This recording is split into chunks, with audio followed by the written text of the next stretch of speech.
This question asks us to find some function values.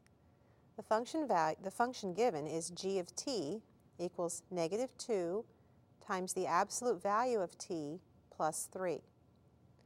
We're asked to find g of -1, g of 0, and g of 3. We'll start by finding g of -1.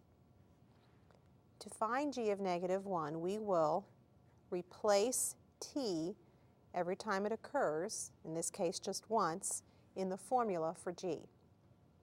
We have -2 times the absolute value of -1, replacing t with -1, plus 3. This equals -2 times 1, since the absolute value of -1 is 1, plus 3, which is -2 plus 3, or 1. So I can say that g of -1 equals 1. Now let's find g of 0.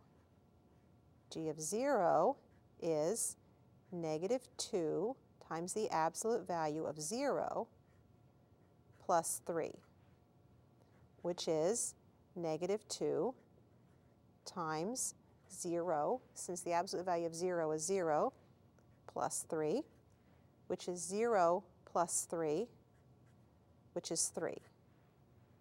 So g of 0 equals 3. And finally, g of 3 is -2 times the absolute value of 3, replacing t with 3, plus 3, which is -2 times 3, since the absolute value of 3 is 3, plus 3. This is -6 plus 3, which is -3. Therefore, we say that g of 3 equals -3. And these are the three function values I was asked to find.